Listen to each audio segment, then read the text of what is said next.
ذرا یہ ویڈیو دیکھنے سے پہلے ایک دو باتیں سن لیں. ظاہر سی بات ہے سسٹر عظمیٰ کا ویڈیو ہے، رسپانس دے رہے ہیں تو کوئی ایک آدھا کلپ تو نہیں ہوگا. اس ویڈیو میں کئی کلپ ہوں گے، لیکن اس سے پہلے بس ایک دو ضروری چیزیں وہ کہنا ضروری ہیں.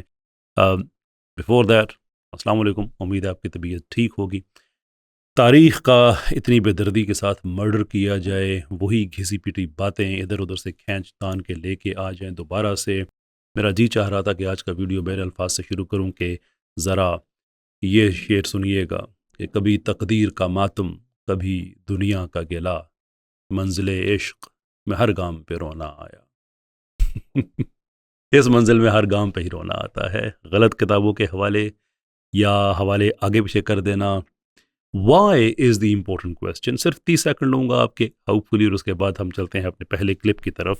میری جو اسیسمنٹ ہے وہ یہ ہے کہ ہماری سسٹر نے ایک دو ویڈیوز بنائے جس میں انہوں نے کائنات کی انٹریکیٹ ڈیٹیلز، اس کی پیچیدگیاں وغیرہ بتائیں، اور اس کے اندر چھوٹے چھوٹے سیکولر ایلیمنٹس چھوڑ دیے. مثال کے طور پہ میٹر اور اینٹی میٹر، یہ ایک دوسرے کو میٹر کو اینٹی میٹر کٹ کرتا تھا تو کائنات نہیں بن سکتی تھی، لیکن ایک گلچ آیا کہ بس میٹر تھوڑا سا بڑھ گیا اور وہ پھر کائنات بن گئی. اور اس کا پھر جو ٹائٹل ہے، جو تھم نیل ہے، اس میں بھی خدا کی مادہ پرستی وغیرہ دکھائی گئی کہ یہ کائنات جو ہے ایک حادثہ ہی ہے. لیکن ہوا یہ کہ ایسے جو ویڈیوز بنے، لوگوں نے کامنٹس میں نیچے اپنا ایمان دکھانا شروع کر دیا کہ آپ کے ویڈیوز تو ہمیں خدا کے قریب لے کے آتے ہیں، آپ کے ویڈیو سے خدا کی قدرت سمجھ آتی ہے.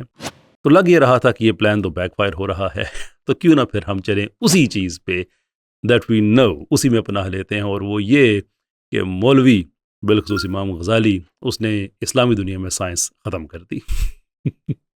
لو اینڈ بی ہولڈ، نہ یہ تو ہم جانتے ہیں کہ پاکستان میں ایک طبقہ ہے جو مسلسل علماء کے خلاف کنٹینٹ کریٹ کر رہا ہے کہ ایک کیزم، ایک ویج، ایک ڈرائیو کریٹ ہو جائے عوام اور علماء کے درمیان. اور میں اس چیز کا مخالف اسی لیے ہوں because I know for centuries ایک ہی چیز ہے جس نے اسلامی امت کو رکھا، اور وہ ہے روایت کے امین لوگ اور وہ علماء ہیں. میں خود بڑا مخالف ہوا کرتا تھا، but then I had deeper analysis, تو مجھے اندازہ ہوا کہ کہانی سے بہت مختلف ہے. خیر، میں اس پہ زیادہ وقت نہیں لینا چاہوں گا، کسی اور وقت میں اس پہ بات کریں گے. چلتے ہیں بی بی کے پہلے کلپ کی طرف.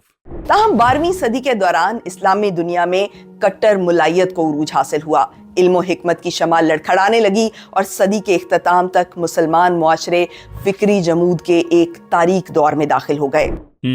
فکری جمود آ گیا. امام غزالی کی ایک امیجنڈ تصویر جو ہے وہ آ گئی. ہو یہ رہا تھا جو بی بی نے ایک چارٹ ہمیں دکھایا کہ ایک دور تھا سیاسی غلبے کا، پھر سائنس ترقی اور جو ٹیکنالوجی، فلسفہ، یہ وہ وغیرہ وغیرہ، اور اس کے بعد پھر ڈارک ایجز.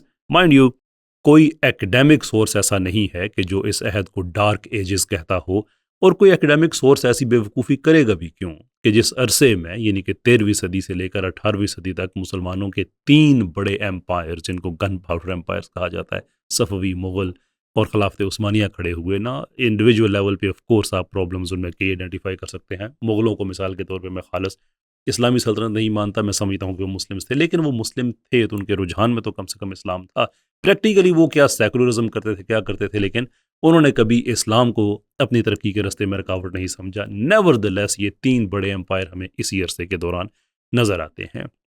اس کے علاوہ جو فلکیاتی سائنس ہے، جو حیاتیاتی سائنس ہے، جو ملٹری ویپنری ہے، جس کے آگے چل کے میں حوالے دوں گا، اتنی زیادہ ترقی کی. میں نے تو پوری ایک لسٹ دکھائی تھی ان مسلمان سائنسدانوں کی جو امام غزالی کے بعد آئے، اور وہ تعداد زیادہ لمبی ہے اس تعداد کی نسبت جو کہ امام غزالی سے پہلے کے ہیں. تو یہ کیسے ہو گیا کہ امام غزالی آئے اور سائنس ختم ہو گئی، لیکن سائنسدان پھر بھی کام کرتے رہے. ابن الشاطر کا کام بعد میں آتا رہا، جس کے کام سے کچھ یہودی ٹیچرز نے متاثر ہو کے بعد میں امپریس کیا کپرنکس کو، اور ہم پھر جیو سینٹرک ماڈل سے ہیلیو سینٹرک ماڈل میں چلے گئے. کیسے ہماری کارڈیو ویسکولر انڈرسٹینڈنگ چینج ہو گئی، جو گریک فزیشین ہے گیلن، ان پہ بیس تھی. ابن النفیس نے ان کو آ کے تبدیل کر دیا. الکاشی کے کام دیکھیں، مراغہ میں ہماری جو لیبارٹری ہے وہ دیکھیں، آپ توسی کپل دیکھیں، آپ پائی کو 16 ڈیسیمل میں تقسیم ہوتا ہوا دیکھیں جو کہ میتھمیٹیکل ریولوشن تھی. یہ سارے کے سارے کام امام غزالی کے بعد ہوئے. بٹ سم ہاؤ ہمارے پاس چونکہ ایک ہی چیز ہے، اور وہ یہ ہے کہ ویسٹ میں کسی مفکر نے یہ بات کہہ دی ہے تو وہ ٹھیک ہی ہوگی. ان دس کیس وہ ایک مفکر نہیں ہے، ہے ایک ہی ارنسٹ رینن، لیکن اس کی آپ کہہ لیں کہ وزارت عظمیٰ میں جو ایک نئی اسکالرلی باڈی ایک کریٹ ہوئی، یا آپ یہ کہہ لیں کہ وہ اس کا بڑا سرغنہ ثابت ہوا، جس کو اورینٹل اسکالرشپ کہا جاتا ہے، یہ در حقیقت مسلمان مفکرین کے خلاف ایک اسکالرشپ تھی۔ انٹرسٹنگ بات یہ ہے کہ ویسٹ میں یہ اسکالرشپ ڈیفنکٹ ہو چکی ہے، اب اسے سنجیدہ نہیں لیا جاتا، لیکن پاکستان کا سیکولر ابھی بھی سمجھتا ہے کہ یہ ان کے لیے عقل کا معیار ہے۔ میں اکثر کہا کرتا ہوں کہ پاکستان کے سیکولرز کا وہی حساب ہے علمی اعتبار سے جو ٹویوٹا اور ہونڈا کا ہے پاکستان میں، یعنی کہ دنیا میں ان کے جو گاڑیوں کی جنریشنز نئے ماڈلز آتے ہیں، پاکستان میں اس سے 2-3 جنریشنز پیچھے ہی چل رہے ہوتے ہیں۔ ایسے ہی علمی اعتبار میں دنیا جہاں تک پہنچ چکی ہوتی ہے، ہمارے سیکولرز 2-3 جنریشنز ابھی پیچھے ہی ہوتے ہیں۔ یہ تھا ابتدائیہ، let's move on shall we. کٹر علماء نے عوام اور حکمرانوں کو کنونس کر لیا کہ عقلی علوم کی تحصیل سے انسان کا ایمان کمزور ہو جاتا ہے اور اسلام کا فروغ متاثر ہوتا ہے۔ الہاد کی بیخ کنی کے نام پر اسلامی دنیا عقل کی مخالفت پر ایمانی جوش و جذبے کے ساتھ اٹھ کھڑی ہوئی۔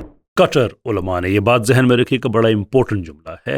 وہاں پہ انہوں نے علامہ یونس انصاری کی ایک جو کتاب ہے ابن رشد، اس کا ایک حوالہ بھی دیا کہ جناب دیکھیں کتنا بڑا ظلم ہو گیا تھا کہ ریشنیلٹی تھی، سائنس تھی، فلسفہ تھا، اور کٹر علماء نے آ کے کنونس کر لیا۔ کٹر علماء نے، میں عام طور پہ بات کہا کرتا ہوں بیوی سے نہیں، بیوی کو جو اسکرپٹ رائٹر پیچھے جو ہیں ان کو، کہ اس طرح سے بار بار امبیرس نہ کیا کریں ہماری سسٹر کو، کم سے کم ان کو پورا کانٹیکس بتا دیا کریں کہ یہاں پہ بات کیا ہو رہی ہے۔ یہ کتاب ہے جس کا آپ نے پیج 67 دکھا دیا ہے، اگر آپ پیج 66 سے سٹارٹ کرتے تو شاید کہانی کلیئر ہو جاتی، میں کر دیتا ہوں۔ لکھا ہے کہ عباسیوں کی یہ تدبیر وقتی طور پر کارگر ثابت ہوئی اور ملک میں ایک علمی انقلاب پیدا ہو گیا، لیکن چونکہ فلسفہ اور سائنس کی کتابیں عمراء اور خلفاء کی طاقت کے زور پر ملک میں اشاعت پذیر ہوئی تھیں اور ان فنون کی گرم بازاری صرف خلفاء کے دم سے تھیں، اس بنا پر عوام الناس کا طبقہ جو محدثین کے زیر اثر اور مذہب کا سختی کے ساتھ پابند تھا، ان پر فلسفہ کا کچھ زور نہ چلا۔ مامون الرشید نے ہر چند یہ کوشش کی کہ طبقہ عوام بھی مذہب کے سیدھے اصول چھوڑ کر عقلی تقبندیوں پر ایمان لے آئے، لیکن یہ مامون کے بس کی بات نہ تھی۔ مزید یہ لکھا ہے کہ صلاح الدین ایوبی کی جب حکومت مصر میں آئی تو انہوں نے بدعات کا قلع کما کر دیا، اور پھر وہ کوڈ جو بی بی نے پڑھا کہ غرض قبل کی صدیوں میں فلسفہ کا جو اثر دنیا اسلام پر چھایا ہوا تھا، 6 صدی ہجری میں اس کا عشر اشیر بھی باقی نہ رہا، کتابیں جلائی گئیں اینڈ سو فورتھ۔ یعنی کٹر پن وہ جس کی بات بی بی کر رہی ہیں، وہ حقیقت یہ تھی کہ عباسیوں نے لوگوں پہ یونانی فلسفہ امپوز کیا ہوا تھا، زبردستی ان کے اوپر نافذ کیا ہوا تھا، اور اس کے خلاف ایک ریوولٹ تھا۔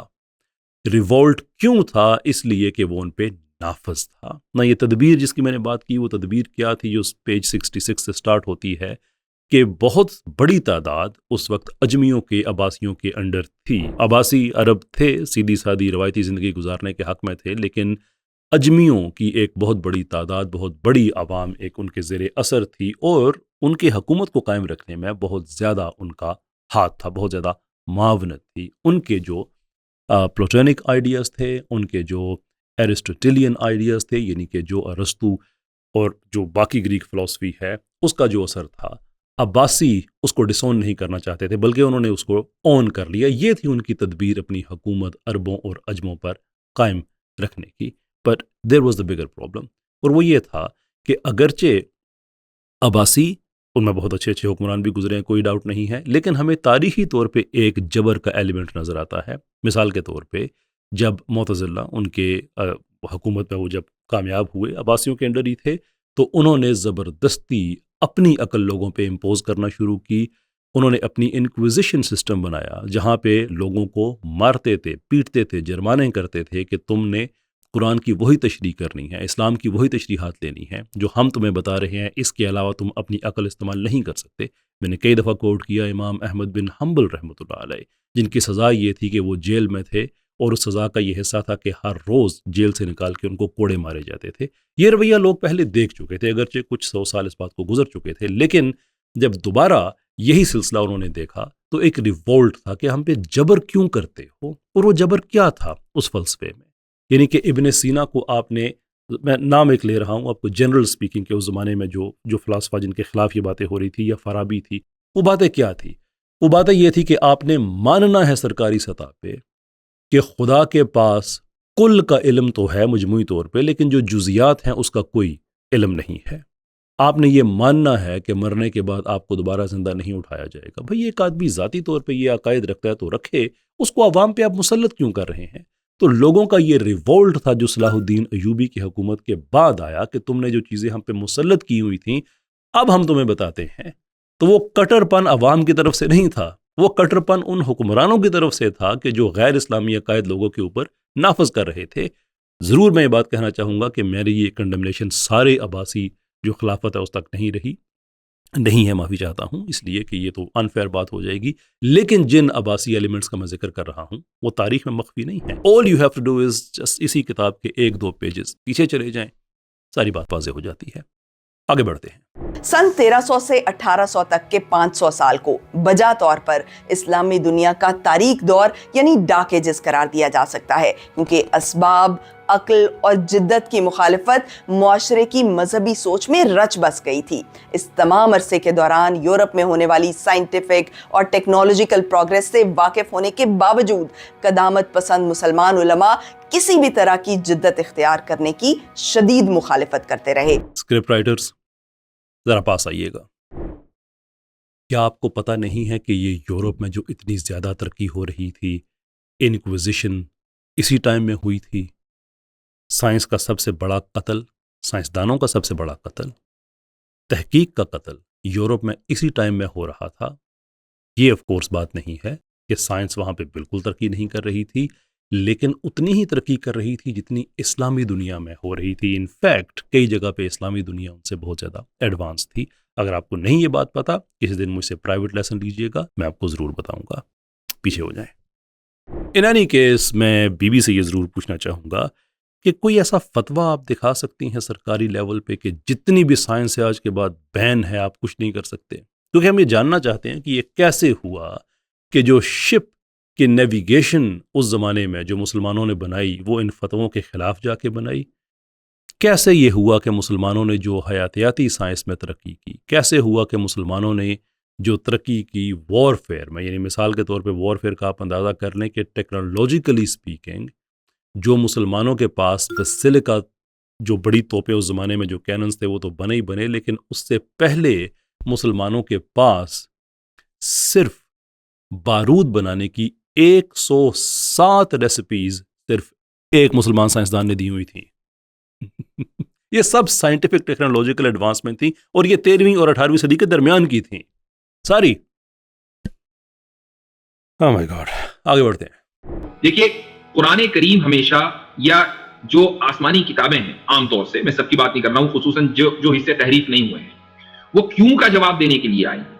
کیسے کا جواب تو سائنس سے ہم معلوم کریں گے، ورنہ سائنس کس چڑیا کا نام ہے؟ ہاں، اگر کیسے کا جواب سائنس دے اور وہ کیوں کے مقابلے میں ہو، کیوں اس سے نیگیٹ ہو رہا ہو، تو ہم کیسے کو قبول نہیں کریں گے۔ یہ بہت بڑا اعتراض کیا ہے بی بی نے ہمارے مفتی یاسر ندیم الواجدی صاحب کا حوالہ دیتے ہوئے کہ انہوں نے یہ کتنی غلط بات کر دی، اور پورا ان کا ویڈیو دیکھے تو اس پہ انہوں نے ٹھیک ٹھاک کنڈمنیشن اپنی دی ہے۔ But here is a problem جو کہ عام طور پہ ہمارے دیسی سیکولرز کے ساتھ ہے کہ یہ سمجھتے ہیں کہ سائنس کوئی آبجیکٹو فیکٹ ہے۔ well I would suggest کہ کم سے کم پوری تو ہر کوئی بھی نہیں پڑھ سکتا، تھوڑی بہت فلسفی آف سائنس پڑھ لیں کہ آپ کو سائنٹیفک تھیریز کا پتہ چل جائے کہ انسٹرومنٹلسٹ کیا ہوتی ہے مثال کے طور پہ، ریئلسٹ کیا ہوتی ہے مثال کے طور پہ، تو آپ کے ذہن سے یہ جو ایک اندھی تقلید ہے یہ ہٹ جائے گی کہ شاید سائنس کوئی آفاقی حقیقت کا نام ہے، اور اگر ہم کسی اسلامی بات کو اس کے مقابلے میں دیکھتے ہیں تو پھر ہمیں اسلامی بات کو چھوڑ دینا چاہیے، اس آفاقی حقیقت کے پیچھے جانا چاہیے۔ جبکہ حقیقت یہ ہے کہ سائنٹیفک اور چیز ہے، سائنٹسٹک اور چیز ہے۔ اسلام کی کوئی بات کسی سائنٹیفک فیکٹ سے متضاد نہیں ہے، لیکن جہاں تک سائنٹسٹک بات ہے، سائنٹسٹک یعنی کہ جہاں پہ سائنسدان اپنی بات کو صرف اپنی بات نہیں بلکہ سائنس بنا کے پیش کرتا ہے، اسلام دیکھتا ہے کہ اگر وہ اس کے ساتھ کمپیٹیبل نہیں ہے تو وہ اس کی بات کو نہیں مانتا۔ It's that simple. مثال کے طور پہ بی بی نے سائنس کی سدرۃ المنتہا something of that sort ہے کہ بگ بینگ کیسے بنا، تخلیق کیسے ہوئی۔ امیجن کرے کہ 1905 میں اگر ہم ہوتے تو بی بی کبھی بھی یہ ویڈیو نہ بناتی، اس لیے کہ اس وقت سائنٹسٹک ویو جس کو جنرل سائنس کہا جاتا تھا وہ یہ ہوتا تھا کہ اس کائنات کا کبھی بھی آغاز نہیں ہوا اور یہ ایٹرنل ہے، ہمیشہ سے ہے۔ لیکن 1920 اور 1930 ان 10 سالوں میں، پرٹیکولرلی 1927 میں ایسے سائنٹیفک فیکٹ سامنے آئے کہ ہمیں یہ پتہ چل گیا کہ سائنس جو پہلے کہہ رہی تھی، یعنی کہ جو سائنٹسٹک آئیڈیا تھا وہ غلط تھا، در حقیقت کائنات کا ایک نقطۂ آغاز موجود ہے۔ ایسے ہی اسلام، قرآن دل کے معاملات، سوچنے سمجھنے، ایموشنز کے حوالے سے دل کا ذکر کرتا ہے، لیکن 1991 تک سائنٹسٹک ویو اس چیز کو ایکسیپٹ نہیں کرتا تھا۔ 1991 میں جب کئی ہزار، آئی بلیو 40,000 نیورونز جب دل کے اندر دریافت ہوئے تو اس وقت یہ فلسفہ بھی غلط ہو گیا۔ کیوں؟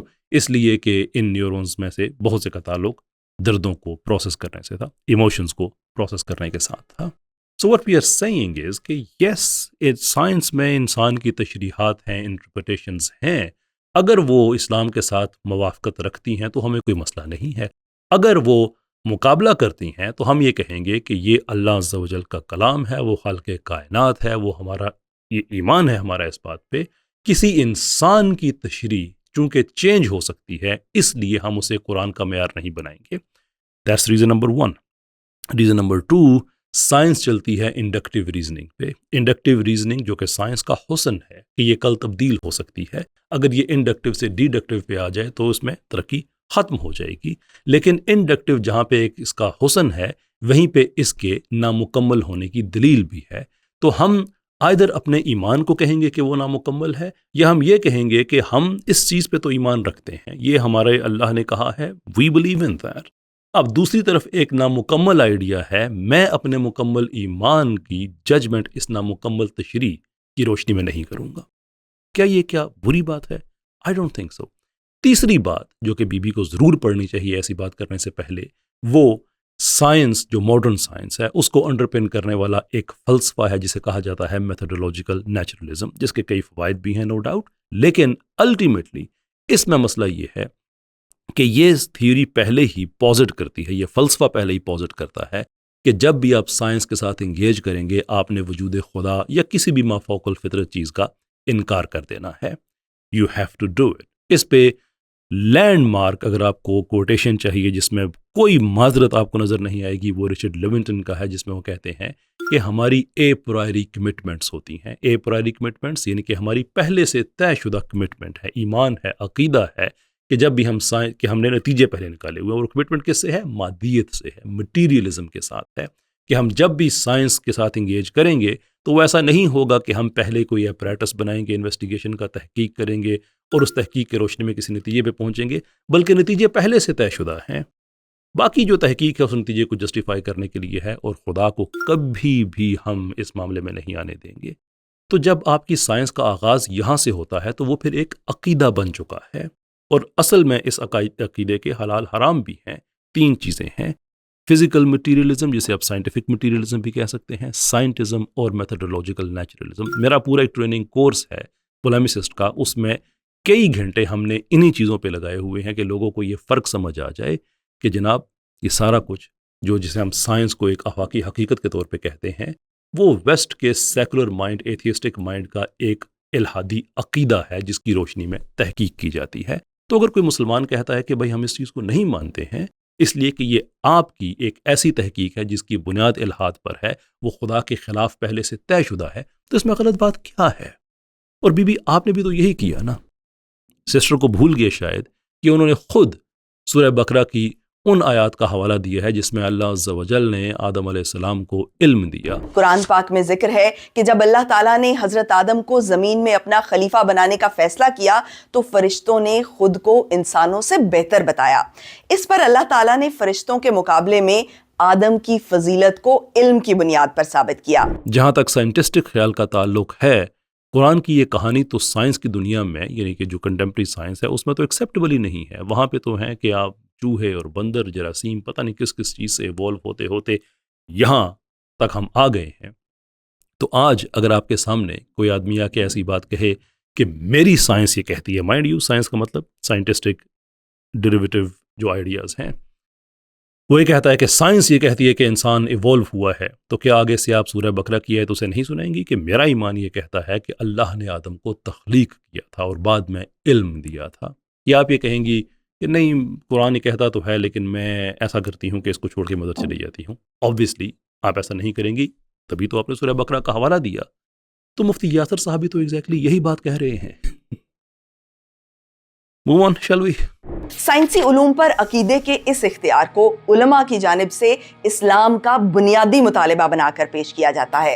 حالانکہ اسلام اپنے ماننے والوں سے ایسا کوئی مطالبہ نہیں کرتا کہ سائنسی اور عقلی نظریات کو عقیدے کے کٹہرے میں کھڑا کیا جائے. یہ وہ اختیار ہے جو نبی پاک نے اپنی ذات کے لیے بھی روا نہیں رکھا.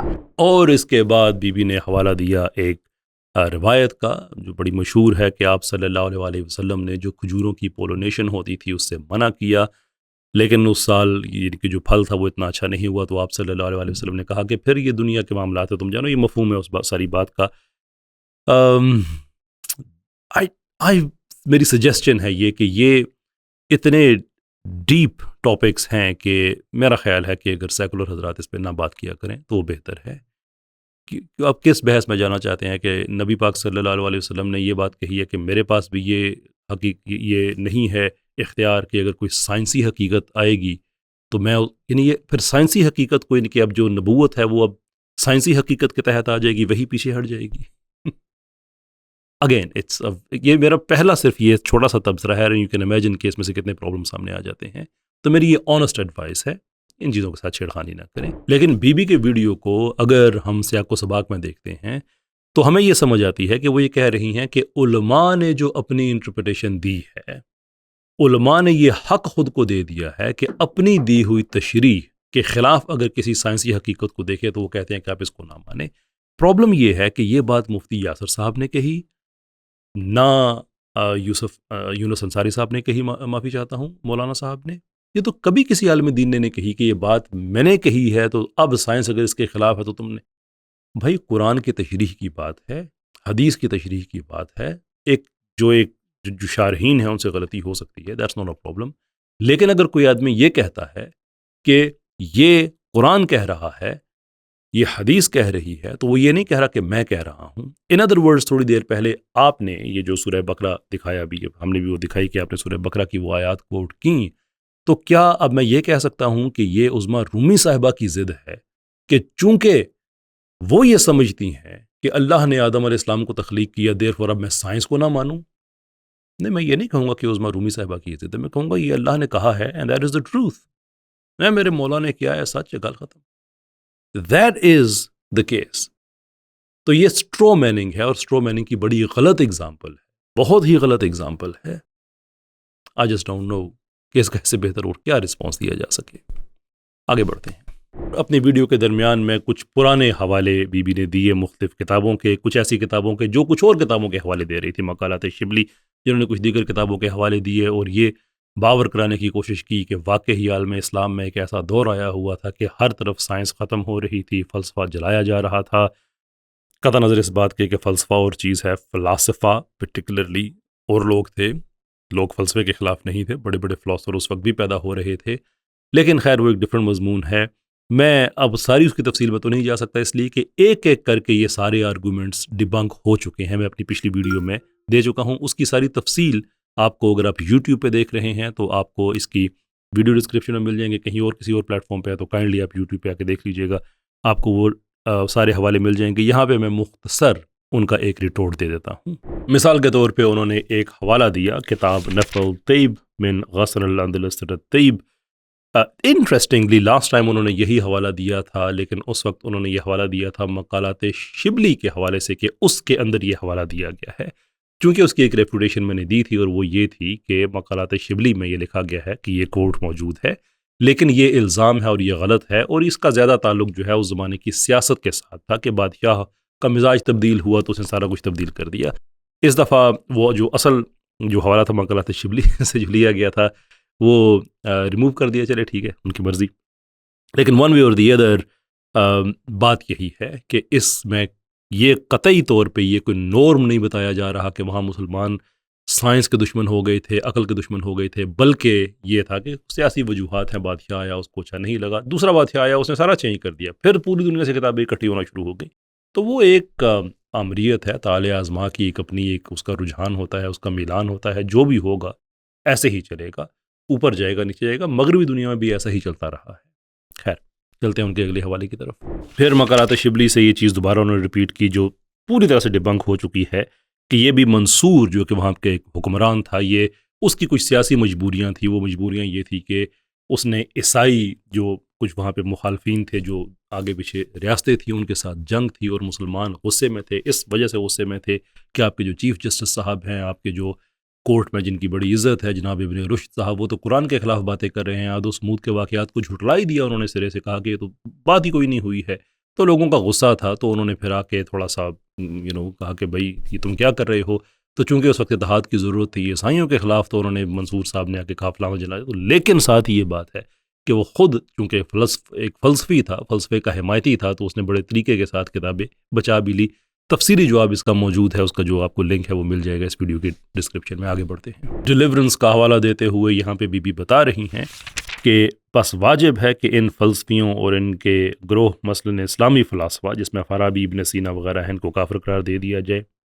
یا شور مزے کی بات ہے کہ بی قرار دے چکی ہیں. ان کا پچھلا ویڈیو دیکھیں، میں نے ان سے اسپیسیفکلی پوچھا تھا کہ یہ 3 عقائد جن کے ہیں کہ قیامت کے دن ہمیں دوبارہ سے نہیں اٹھایا جائے گا جسموں کے ساتھ، یا یہ کہ اللہ عز و جل کل کا نالج رکھتے ہیں، جزو کا نالج نہیں رکھتے، انڈیویجول ڈیٹیلز اللہ اس سے معاذ اللہ لا علم ہے، اور یہ کہ کائنات ازلی ہے وغیرہ. اس بارے میں آپ کا کیا خیال ہے؟ آپ اسے کفر سمجھتے ہیں؟ نہیں. بی نے کہا جی بالکل سمجھتے ہیں.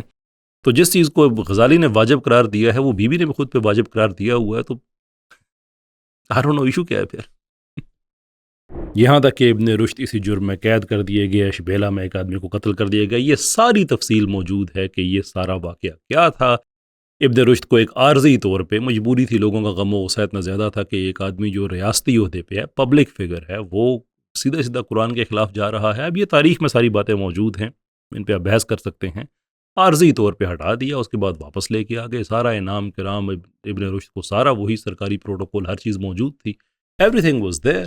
یہ جو انڈیویجول قتل کے معاملات ہیں، اس کے اندر بھی تھا کہ کوئی کسی کو اچھا نہیں لگتا، بادشاہ کو اچھا نہیں لگتا، تو اس نے الزام لگا دیا. اس لیے کہ اس وقت چونکہ یہ ایک موومنٹ چلی تھی، عارضی چلی تھی، ایک بادشاہ کی وجہ سے چلی تھی، تو اس میں بہت سے لوگوں کو قتل کر دیا. کہ دنیا میں آج بھی ہوتا ہے، لیکن ان چھوٹے چھوٹے واقعات کا ظاہر سی بات ہے انسانی قتل ہے. میں اسے چھوٹا واقعہ اس سینس میں نہیں کہوں گا، انسانی قتل ہے، بہت بڑا جرم ہے، کائنات کے بڑے جرموں میں ایک ہے. لیکن اس سے مطلب ہے کہ وہ ایک انفرادی واقعہ ہے، اس کو پوری امت پہ اپلائی کر دینا تو ہم بھول جائیں. جو آگے میں نے جو میڈیکل سائنسز میں بتایا کہ مسلمانوں کی ترقی ہے، باقی جو فیلڈز ہیں اس میں جو جن ترقی ہوئی ہے، فلسفے میں ہوئی ہے، ادب میں ہوئی ہے، شاعری میں ہوئی ہے، ٹیک ڈیولپمنٹ میں ہوئی ہے، وہ سارا کچھ ہم انکار کرتے اس کا اس لیے کہ اس طرح کے کچھ انفرادی واقعات تھے.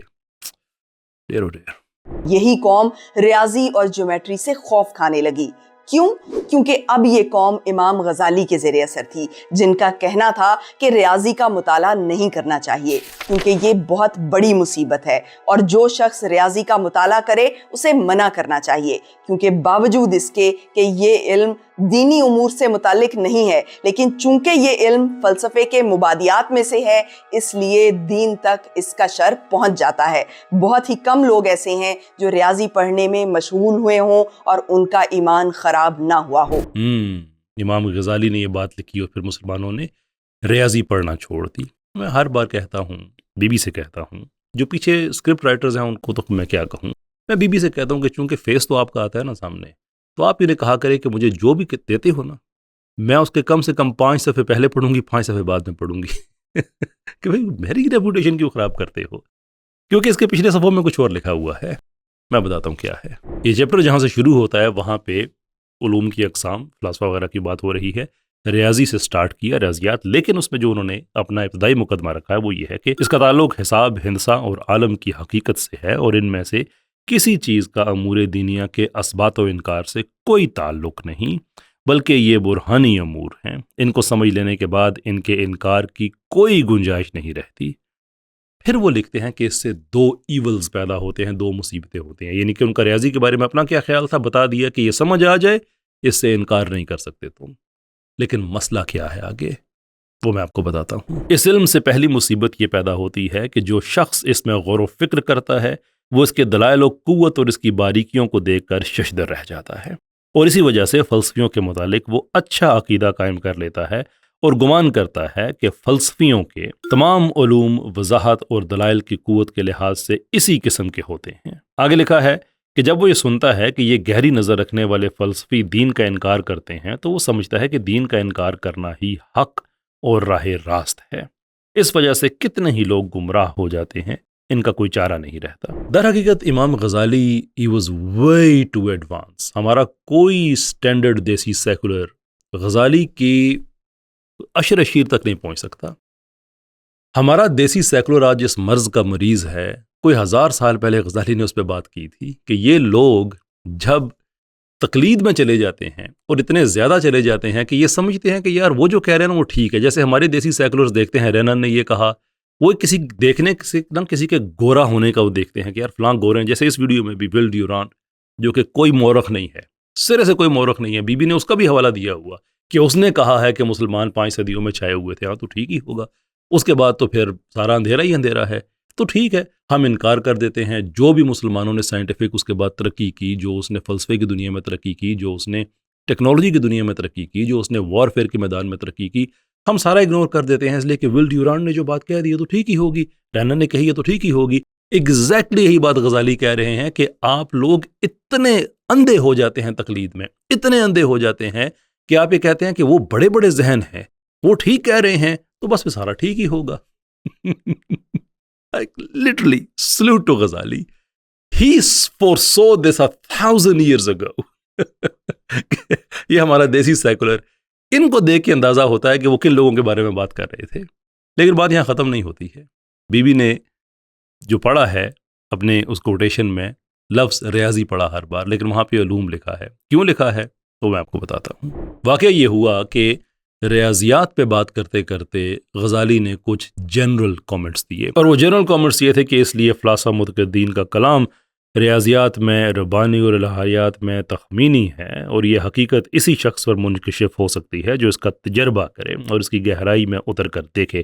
لیکن یہ باتیں جب اس شخص کے کانوں تک پہنچتی ہیں جو تقلید کے دام میں گرفتار ہے تو اس کے دل پر کچھ اثر نہیں کرتی، بلکہ خواہشات کا غلبہ، تعصب اور اپنی فطانت کا گمان اسے مجبور کرتا ہے کہ فلاسفہ کے متعلق تمام علوم میں حسن ظن رکھے۔ اور اس کے بعد وہ پیراگراف آتا ہے جو بی بی نے پڑھا کہ وہاں پہ وہ ریاضیات کی اسپیسیفکلی بات نہیں کر رہے تھے، بلکہ جنرل جو ان کے علوم ہے سب کی بات کر رہے تھے، اور وجہ انہوں نے بتائی ہے کہ آپ جب تقلید کریں گے اندھی، یہ دیکھیں گے کہ یہ ابن سینا نے کہا ہے، فارابی نے کہا ہے، فلاں فلاں نے کہا ہے، ہاں تو ٹھیک ہی ہوگا، تو پھر اس کو کچھ سمجھ نہیں آئے گی، وہ پھر ان کے سچ جھوٹ سب کو سچ ہی سمجھے گا۔ لیکن اس کے ساتھ ساتھ انہوں نے تنقید کی ہے ان لوگوں پہ جو کسی بھی علم کو محض اس وجہ سے غلط کہہ دیتے ہیں کہ یہ فلاسفہ کی طرف سے آیا ہے۔ دوسری مصیبت پڑھ لیجئے، دوسری آفت اسلام کے جاہل دوست کی پیدا کردہ ہے۔ وہ یہ گمان کرتا ہے کہ نصرت دین کا تقاضا یہی ہے کہ جو علم بھی فلسفیوں کی طرف منسوب ہو اس کا انکار کر دیا جائے، اور وہ فلاسفہ کے تمام علوم کا انکار کر دیتا ہے اور دعویٰ کرتا ہے کہ وہ جاہل ہیں، حتیٰ کہ چاند اور سورج کے گرہن کے متعلق فلاسفہ کے اقوال کی بھی وہ تردید کر دیتا ہے، اور گمان کرتا ہے کہ اس سلسلہ میں جو کچھ فلسفی کہتے ہیں وہ شریعت کے خلاف ہے۔ اس پہ آگے انہوں نے احادیث کوٹ کی، یہ بتایا کہ بھئی ان کی طرف سے ہر چیز ٹھیک بھی نہیں ہے، ہر چیز غلط بھی نہیں ہے۔ غزالی کا قد بہت بڑا ہے، ان کے ساتھ اس سے بڑی ناانصافی نہیں ہو سکتی کہ سیکولر جہلا جنہوں نے کبھی کھول کے پڑھا تک نہیں ہے ان کی کتاب جس کو انگریزی میں کہتے ہیں کوٹ مائننگ، کہ وہ کوٹ مائننگ کر کے ادھر ادھر سے چیزیں اکٹھی کر کے ان کو صرف اس لیے ان کو بدنام کریں کہ رینن جیسے جاہل نے یہ بات کہی تھی، یا اب نائل ڈیگریس ٹائسن ہے اس نے یہ جہالت دنیا میں پھیلائی ہوئی ہے، نہ اپنی تحقیق کتاب 2-3 صفحے پیچھے جا کے دیکھ لے ساری حقیقت کھل جاتی ہے، 2-1 صفحے آگے جا کے دیکھ لے ساری حقیقت کھل جاتی ہے۔ That's all what you have to do. لیکن آپ کیوں کریں؟ تقلید والے جو ہیں، تقلید والے ہیں، دیٹ از دا پرابلم۔ یہی تقلید کا پرابلم ہے کہ جب ویسٹ نے جو کچھ کہہ دیا تو وہ ٹھیک ہی ہوگا۔ اس لیے تو میں کہتا ہوں نا کہ ہمارے سیکولر کا ایک ہی پالیسی ہے کہ سنجیاں ہو جان گلیاں تے وچ سیکولر یار پھرے، گلیاں علم کی گلیاں، کہ اس کے علاوہ کچھ ہم نے نہیں لینا ہے۔ ہیومن انیٹمی یعنی انسانی جسم کا مطالعہ میڈیکل سائنس کا بنیادی سبجیکٹ ہے۔ یورپ میں یہ سبجیکٹ 15ویں صدی کے دوران ہی میڈیکل سائنسز کا لازمی حصہ بن چکا تھا، جب لیونارڈو ڈا ونچی نے لاشوں کی ڈائسیکشن کر کے انسانی جسم کے پٹھوں، ہڈیوں اور اندرونی اعضاء کی تفصیلی ڈرائنگز بنائی۔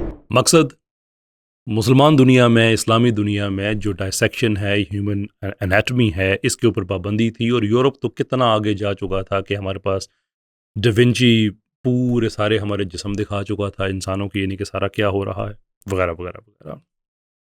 پرابلم یہ ہے کہ اس کے اوپر اتنا ڈائیورس لٹریچر موجود ہے کہ یورپ میں ویسٹرن دنیا کی اگر ہم بات کریں پوری، کہ ویسٹرن دنیا میں اور اسلامی دنیا میں یہ ہیومن انیٹمی کے اوپر کام تقریباً برابر ہی جاری رہا. یہ ڈیونچی کی جو بات کر رہے ہیں کہ ڈیونچی دیکھیں اتنا کام کر چکا تھا، اور ڈیونچی اگر یہ قانونی طریقے سے کام کر سکتا اور اس کو یہ ساری اجازتیں ہوتی تو ڈیونچی کو غیر قانونی کام نہ کرنے پڑتے. ڈیونچی کن کی مدد لیتا تھا؟ گریو روبرز کی، باڈی سنیچرز کی. یہ کون تھے؟ قریب لفظ گریو روبر کا اردو میں کفن چور ہے، لیکن گریو روبر جو ہوتا ہے وہ اس سے بھی بدتر ہوتا ہے، کیونکہ کفن چور صرف کفن کو چوری کیا کرتا ہے، جو گریو روبر ہوتا ہے وہ لاش کو چوری کیا کرتا ہے. تو ڈیونچی خبتی انسان تھا، میں اس کی قدر کرتا ہوں، لیکن وہ خبتی انسان تھا. نہ وہ سائنس کے لیے کرتا تھا، نہ کسی اور چیز کے لیے. اس نے مجسمے بنانے ہوتے تھے، اس نے آرٹ دکھانا ہوتا تھا، تو وہ دیکھتا تھا کہ اچھا انسانی جسم کیسے اندر سے ہوتا ہے کہ میرے جو مجسمے ہوتے ہیں اس کے قریب ہو جائیں. اس مقصد کے لیے وہ آدمی لاشوں کی اس طرح سے ڈیسیکریشن کیا کرتا تھا کہ فیملیز کو پتہ نہیں ہوتا تھا، لاشیں چوری کرا لیا کرتا تھا. آپ اس کو کہہ رہی ہیں کہ وہ علم کا معیار ہے اور وہ ایڈوانس تھے. وہ ایڈوانس ہوتے تو وہاں پہ پورا سسٹم ہوتا، جو کہ نہیں تھا. یہ بات ضرور ہے کہ لکھا تھا کہ قانونی طور پہ آپ ایسا نہیں کر سکتے، لیکن قانون اپلائی نہیں ہوتا تھا. دوسرے جو لوگ ہوتے تھے باڈی سنیچرز، کہ میت کو قبر تک پہنچنے نہیں دینا، اس سے پہلے ہی سنیچ کر لینا اور پھر جا کے یہ رات کو چوری چھپے کام کیا کرتا تھا. اس کے اوپر لٹریچر موجود ہے. یہ نہیں ہیں ہمارے ماڈلز، یقین کریے ہمارے ماڈلز نہیں ہیں. اس کے علاوہ انہوں نے کیا کچھ کیا میں اس کی تفصیل میں نہیں جانا چاہتا، لیکن یہ جو آپ تاثر دے رہی ہیں کہ ویسٹ اتنا ایڈوانس ہو چکا تھا اور مسلمانوں نے پابندی لگائی ہوئی تھی، مسلمان اس سے بہت پہلے یہ کام کر چکے تھے. کوئی ایک بندہ نہیں، کئی بندے. عبداللطیف البغدادی، ابن النفیس، منصور ابن الیاس، یہ وہ سارے لوگ ہیں جو 13ویں صدی کے بعد کے ہیں. بائی دی وے سے پہلے کے بھی ہیں، میں صرف 13ویں صدی کے بعد کی بات کر رہا ہوں، کہ جنہوں نے اس موضوع پہ کام کیا. اور یہ اگین یہ لوگ کوئی ایسے بھی نہیں تھے کہ بس ان کو کہیں سے پکڑ لیا اور انہوں نے کہا ہوگا کہ ہاں یار میں باقی چیزوں میں دلچسپی نہیں، مجھے یہ کرنے دیجیے. یہ علماء تھے. مثال کے طور پہ اگر آپ منصور ابن الیاس کی بات کریں، قرآن حدیث فقہ ان چیزوں کا عالم انسان، بعد میں پھر حکمت، سائنس، فلسفہ، یہ ساری چیزیں سیکھیں. اور جو ان کے دنیا کے جید اداروں میں جو انہوں نے ڈیزائن بنائے ہیومن باڈی کے، وہ آج بھی دنیا میں ایک جو ورلڈ ہیریٹیج ہے اس کے طور پہ محفوظ ہیں. Imagine that. نا یہ سب کا سب اسی دور میں ہو رہا تھا. تو یہ کیسی جہالت ہے کہ مسلمان اس وقت ڈارک ایجز میں تھے، ایسا کچھ بھی نہیں ہو رہا تھا، جبکہ ان کے اس زمانے میں کریٹ کیے گئے نسخے اور تصاویر آج بھی دنیا میں ماڈل کے طور پہ پڑھائی جاتی ہیں. لیکن منکر ہے تو کون؟ ہمارا سیکولر منکر ہے، اس لیے کہ رینن نے کہہ دیا تھا تو بس ٹھیک ہے، بات ختم ہو گئی. باقی عقل کیوں استعمال کریں؟ اچھا، اسی بات کو پھر مزید اس میں رنگ بھرنے کے لیے جو اسکرپٹ رائٹرز ہیں پیچھے، انہوں نے بڑی عجیب و غریب حرکت کی. انہوں نے بتایا کہ جب یہ کام مسلمان کر رہے تھے تو اس وقت جو ویسٹ سے لوگ لے کے آئے تھے کلاٹ وغیرہ، ان کو مسائل کیا ہو رہے تھے. یہ کہانی سنیے ذرا. دوسری جانب ابن نفیس کے مصر میں 19ویں صدی کے دور میں بھی انیٹمی پڑھانا ممکن نہیں تھا، کیونکہ علماء لاشوں کی ڈائسیکشن اور انسانی اعضاء کی تصویر کشی کو شریعت کے خلاف قرار دیتے تھے. کلاٹ کے خود کے سٹوڈنٹس ڈائسیکشن کرنے پر راضی نہیں تھے. انہیں راضی کرنے کے لیے کلاٹ نے انہیں آفر کی کہ چلو ہم کسی کتے کو ڈائسیکٹ کر لیتے ہیں، اور کتا بھی مسلمان کا نہیں ہوگا بلکہ ہم کسی یہودی یا عیسائی کا کتا ڈائسیکٹ کریں گے. تھوڑے بحث مباحثے کے بعد سٹوڈنٹس اس بات پر راضی ہو گئے. کچھ عرصے بعد انہیں شہر سے باہر ایک قبرستان میں کچھ ڈھانچے اور کھوپڑیاں وغیرہ بکھری ملی. کلاٹ نے اپنے سٹوڈنٹ سے کہا کہ آپ کو پڑھانے کے لیے اگر ہم ان ہڈیوں میں سے چند منگوا لیں تو آخر اس میں حرج ہی کیا ہے؟ جس طرح وہ دھوپ میں پڑی سڑ رہی ہیں ویسے ہی میری ٹیبل پر پڑی ہوں گی. یہ نکتہ بھی قبول کر لیا گیا. مگر اس کے بعد جب کلاٹ نے لاشوں کی ڈائسیکشن کی بات کی تو چہمگوئیاں شروع ہو گئیں. کلاٹ نے سٹوڈنٹس کو تسلی دی کہ ہم کسی گوری چمڑی والے آزاد مرد کو نہیں بلکہ کسی حبشی غلام کی لاش کو ڈائسیکٹ کر لیں گے. کچھ مخالفت کے بعد یہ بات بھی مان لی گئی، اور اس طرح سٹیپ بائی سٹیپ پڑھے لکھے مصری سٹوڈنٹس انیٹمی کا مطالعہ کرنے پر راضی ہوئے. کہانی یہاں تک سن لیا آپ نے، لیکن اس کے اندر اور گمبھیرتا پائی جاتی ہے. ملاحظہ کیجیے. لیکن سٹوڈنٹس کی رضامندی کے باوجود خطرہ ابھی تک ٹلا نہیں تھا. کلاٹ لکھتے ہیں کہ شروعات میں ہم نے عوام کے علم میں لائے بغیر لاشوں کو ڈائسیکٹ کیا اور پوسٹ مارٹم کے کمرے کے ارد گرد محافظ تعینات کیے، جو اگر یہ جان لیتے کہ اندر کیا ہو رہا ہے تو شاید سب سے پہلے وہی ہم پر حملہ آور ہو جاتے.